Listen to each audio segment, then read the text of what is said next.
ታሪኽና እንትጅምር ሓደ ኣብ ዓብይ መርዓ ተዳልዩ ኣብ መርዓ መዓልቲ ሕጉስ ዝኾነ ቆልዓ እንዳርአየና እዩ። ናይ መርዓትና ሹም ጆሴ ትበሃል። ን10 ዓመታት ብፍቕሪ ዝጸንዑ ሰባት ሕጂ ድማ ንክምርዐው ወሲኖም ኣብ መርዓ መዓልቲ ቤሎኣ ገይራ ናብ ኣዳራሽ ንምውፃእ እንትዳሎ ንሪኣ። ኣብዚ ስራሕ ተጸሚዳ እንዳሃለወት ግን ክልተ ሰባት ንዓርካ ፀዊዖም ፈጺሞ ዘይተሓሰበ ነገር ይነግርዋ። መርዓዊ ናብዚ መርዓ ከም ዘይመጽእን ምኽንያቱ ድማ ከም ዘይተናገረት ነግራ። ጆሴ ድማ ዝሰምዐቶ ነገር ብሕልማ ይኹን ብገሃዲ ኣዝዩ ይገርማ። ካብኡ ድማ ኣዕርኽታ ኣረጋጊዐን ኮፍ ንክትብል ይገብርኣ። ድሕሪ 10 ዓመት ድማ እዚ ካብ መርዓ ኮብሊሉ ዝኸደ ሊያም ዝተባህለ መንእሰይ ኣዝዩ ህቡብ ደራፋይ ኮይኑ ኮንሰርት እንተቕርብ ንሪኦ። ሕጂ ድማ ሊያም ኣዝዩ ሃፍታምን ዝረኣዮ ኩለን ደቂ ኣንስትዮ ድማ ዝሞታሉ ዓይነት ሰብ ኮይኑ እዩ። ንጉሆ ድማ ናይ ሊያም ማናጀር ዝኾነ ሳም ናብ ሊያም ይመጽእ እሞ ገና ብዙሓት ኮንሰርታት ስለ ዝቐርዩ ንክጥንክር ይመኽሮ። ኣብ ቴሌቪዥን ድማ ዜና እንዳተመሓላለፈ ናይ ሊያም ናይ ቀደም ዓርኩ ብመኪና ሓደጋ ከም ዝሞተ ሊያም ኣብ ዜና ይርኢ። ኣዝዩ ናይ ቀረባን ዝፈትዎን ዓርኩ ስለ ዝነበረ ኣብቲ ቀብሪ ድማ ንምርካብ ናብ ናይ ቀደም መንደሩ ንክምለስ ይግደድ። ክምርዖ ሓሲቡ ዝነበረ ኣብዛ ከተማ እዚኣ እዩ ነይሩ። ክምርዓዋ ሓሲቡ ዝነበረ ቆልዓን ናይ ቤተሰቡ ገዛን ኣብዛ ከተማ እዚኣ እዩ ዘሎ። ናብታ ከተማ ድማ ኸይዱ ካብ ርሑቕ ኮይኑ ናብቲ ቸርች ሰባት እንትኣትዉ ይርኢ።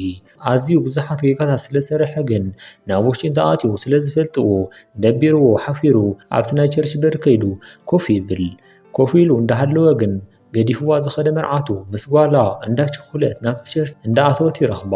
ምንም ከይበለቶ ንእሽተይ ተራእዮም ጥራሕ ጆሴ ጓላ ሒዛ ናብ ውሽጢ ተኣቱ። ካብኡ ድማ ናይ ሊያም ኣቦኡ መፂኡ ይረኽቦ እሞ ጽቡቕ ስራሕ ከም ዝሰራሕካ ኣብዚ ኮፍ ኣይትበል ብምባል ናብ ገዝኡ ሒዝዎ ይኸይድ። ኣብዚ ሰዓት ድማ ሊያም ምስ ኣቦኡ እውን ሰላም ከም ዘይኮነ ንፈልጥ። ቅድሚ 8 ዓመታት ዝኾነ ከይበሎም ገዲፎም ብምኻዱ እስካብ ሕጂ ሕርቃኖም ኣይወፀሎምን። ዋላ እኳ ተሓረቐ ግን ኣቦኡ ስለ ዝኾነ ኣዝዩ ናፊቕዎ ነይሩ። ናይ ሊያም ማናጀር ድማ ደው ኢሉ ሊያም ከይነበሮ ብምጥፍኡ ሓሪቑ ኣበይ ኢኻ ዘለኻ ብዙሕ ኮንሰርት እዩ ዘለና ብምባል ንክመጽእ ይነግሮ። ሊያም ድማ ናብ ናይ ዓርኩ ቀብሪ ከም ዝኸደ ነጊሩ ንእሽተይ ክጸንሐ ኢሉ ስልኪ ይዓጽዎ። ካብኡ ድማ ቀደም ናብ ዝፈልጦ ሱፐርማርኬት ብምኻድ ቀደም ዝፈልጣ ቆልዓ ረኺቡ ጆሴ ኣበይ ከም እትሰርሕ ይሓታ። ዋላ እኳ ናይ ጆሴ ትሰርሐሉ ቦታ ተፈልጠቶ ኣብ መርዓ መዓልቲ ገዲፍዋ ከም ዝኸደ ስለ ትፈልጥ ኣይፈልጦን ኢላ ትምልሰሉ። ሊያም ድማ ካብቲ ሱፐርማርኬት ወፂኡ ኮፍ ኢሉ እንዳሃለወ ካብ ርሑቕ ጆሴ ናብ ሓደ ዕምበባ መሸጢ እንትኣትው ይሪኣ። ተኸቲልዋ ድማ ኣትዩ ሰላም ይብላ እሞ ጆሴ ግን ገና ናይ ሊያም ገጹ እንትርኢ ኣዝያ ትሓርቕ። ጆሴ ንሱ ገዲፍዋ ምስ ከደ ኣዝያ ልባ ተሰቢራ። ኣብ መጨረሻ ድማ ንበዓል ኣጽኒዓ ነዛ ንእሽተይ ናይ ዕምበባ መሸጢ ከፊታ ኣብ ስራሕ እያ ትርከብ። ክልቲኦም እንዳዕለሉ ድማ ናይ ጆሴ ጓላ ቢሊ ካብ ቤት ትምህርቲ ትመጽእ። ጆሴ ንጓላ ሓቒፋ ምስ ዓመታ ሊያም ክረኽባ ስለ ዘይደለየት ንዓርካ ላውራም ሒዝክያ ናብ ገዛ ኸይዲ ትብላ። ቢሊ ግን ንሊያም ሪኣ ንስኻ ብቐዳማይ ኣብ ቤተክርስትያን ኮፍ ኢልካ ዝረኸምለካ ሰብ ኣይኮንካን ዲኻ ትብሎ። ሊያም ድማ እወ ኢልዋ ሹማን ዕድማኣን ይሓታ። ቢሊ ድማ ሹማ ነጊራ 7 ዓመት እዩ እንትብሎ ሊያም ቀልጢፉ ናቱ ጓሉ ከም ዝኾነት ይርድኦ። ቢሊ ምስ ከደት ድማ ሊያም ንጆሴ ስለ ቢሊ ሓጣ። ጆሴ ድማ ንስኻ ገዲፍካኒ ምስ ከድካ ድሕሪ ዝተወሰኑ መዓልትታት እየ ጥንስቲ ምዃነይ ዝፈለጥኩት። ካብኡ ድማ ኩሉ ነገር ንምንጋር ንዓኻ ንምርካብ ዘይገበርክዎ ፃዕሪ ኣይነበረን። ንስኻ ግን ዘይፈልጠካ ጨካን ስለ ዝነበርካ ሓደ መልሲ ኣይሃብካኒ ብምባል ንሊያም ትነግሮ። ሊያም ድማ ሕጂ ንምንታይ ሹማ ቢሊ ኢልክያ ኢሉ ይሓታ። ቢሊ ማለት ናይ ሊያም ዝሞተት ኣድዩ ሹሙ እዩ ነይሩ። ጆሴ ድማ ኣቦ ጓል ወዱ ኣዝዩ ስለ ዝፈትዋ ስለ ዝንከባኸባን ንዑ ክብል እየ ቢሊ ዝበልክዋ ትብሎ። ለካስ ኣቦ ሊያም እውን ሊያም ከም ዝወለደ ይፈልጥ እዩ ነይሩ።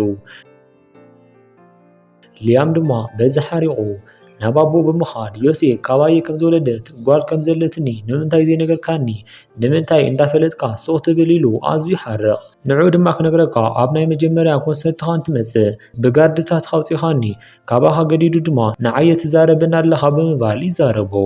ካብኡ ድማ ንጽብሒቱ ሊያም ናብ ቤተክርስትያን ይኸይድ። ሕጂ እውን ናብ ውሽጢ ምእታው ፈሪሑ ኣብ በሪ ኮፍ ኢሉ ነቲ ስብከት ክሰምዕ ይጅምር።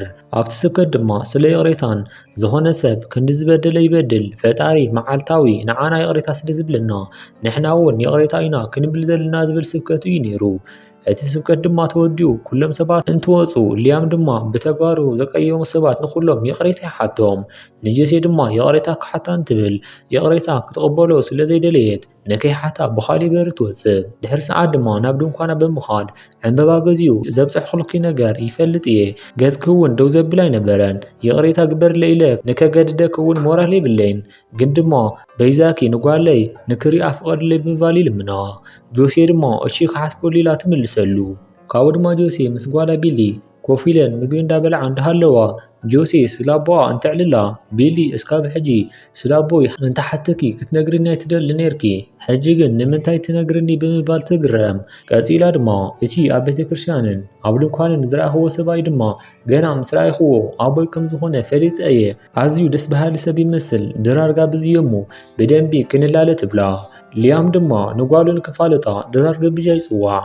ሓደ ንብረት ድማ ንምግዛእ ደልዩ ንማናጀሩ ሳም ይድውለሉ እሞ ነቲ ዝደልዮ ንብረት ገዚኡ ንክሰደሉ ይነግሮ።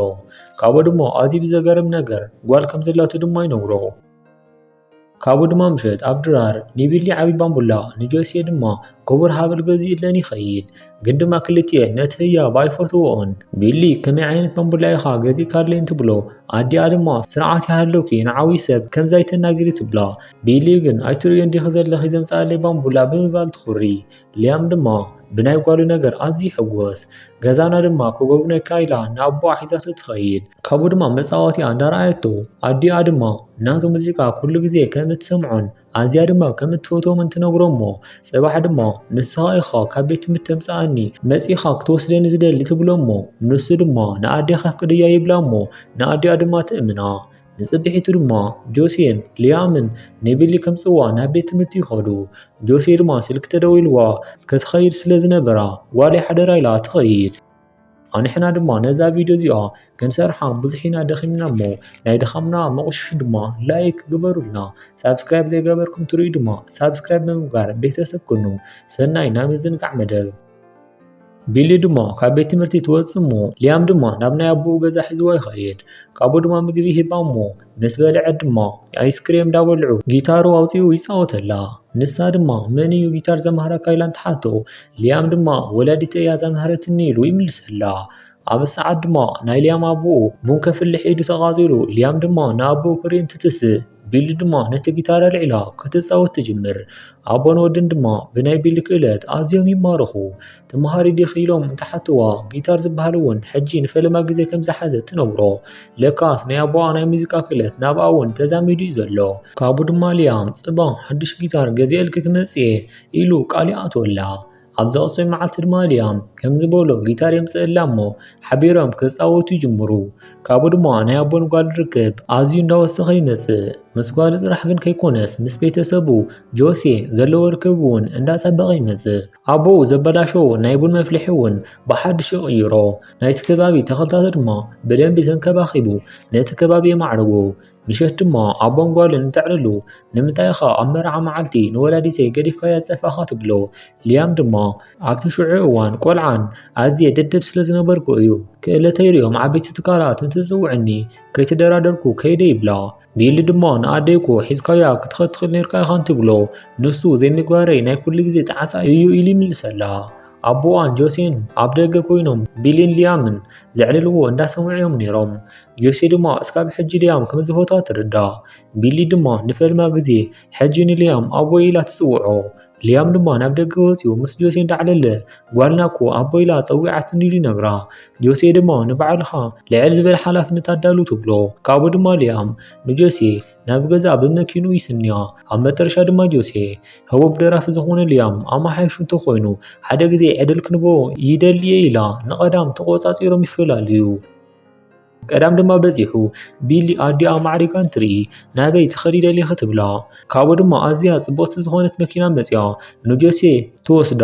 ነቲ ኣውቲስታ ድማ ናበይነ ንኸይዲ ኢላ እንትሓቶ እቲ ኣውቲስታ ድማ ሊያም ንዓ ዘዳለዎ ሰርፕራይዝ ከም ዘሎ ይነግራ። ኣብ ሓደ ዕንበባ ዝተመልአ ቦታ በፂሖም ድማ ሊያም ብሓደ ወገን ሄሊኮፕተር ዝሓዘ እንዳተፀበያ እዩ ነይሩ። ናብ ሄሊኮፕተር ውሽጢ ድማ ኣትዮም መንገዶም ይጅምሩ። ናብ ሓደ ዓብይ ምድላው ናብ ተዳልየሉ ናብ ዝነበረን ሓደ ሆቴል ይወስዳ። ኣብኡ ድማ ኣዝዮም ብዙሓት ጋዜጠኛታትን ህቡባት ሰባትን ኣለው። ሊያም ድማ ንጆሴ ምስ ጋዜጠኛታት የላልያ እሞ ሚድያታት ድማ ነዚ ዝመሰለ ቆንጆን ህቡብን ዝኾነ ቆልዓ ዝወሰደቶ እዚኣ እያ እንዳተባሃለት ክዕለል ይጅምር። ሓቢሮም ድማ ኣብኡ ጽቡቕ ምሸት ይሕልፉ። ናብ ገዛ ድማ ተመሊሶም ናብ ገዛ ምስ በጽሑ ማናጀር ደው ኢሉ ስለዞም ኮንሰርታት የዕልሎ። ንጽብሒት ንጎ ድማ ምግቢ እንዳበልዑ ቢሊ ተሰርኒቓ ኣብ ጎረዳ ይሕዛ። ሊያም ድማ ደንጊጹ እንታይ ክገብር ከም ዘለዎ ጠፊእዎ ደው ኢሉ ፈዚዙ ይሪኣ እሞ ናይ ኣዲኡ ሞት ድማ ሕጂ ተራእይዎ ኣብ ዘለሉ ደሪቕ ይቐሪ። ጃክ ዝተባህለ ጎረቤቶም ድማ ቀልጢፉ ተሲኡ ንቢሊ የድሕና እሞ ንዑ ድማ እንታይ ኮንካ ኢኻ ደሪቕኻ ዝቐረይኻ ይብሎ። ምሸት ድማ ተራኺቦም ጃክ ንስኻ ጥዑይ ወላዲ ኣይኮንካን ንቤተሰብካ መርገሚ ኢኻ ብምባል ናይ ሊያም ሞራል ይሰብሮ። በዚ ዘረባ ድማ ሊያም ኣዝዩ ጨኒቕዎ ንወላዲኡ ኩሉ ግዜ ኣነ እንትመጽእ ኩሉ ነገር ምስ ተበላሸወ ኢሉ ይነግሮ።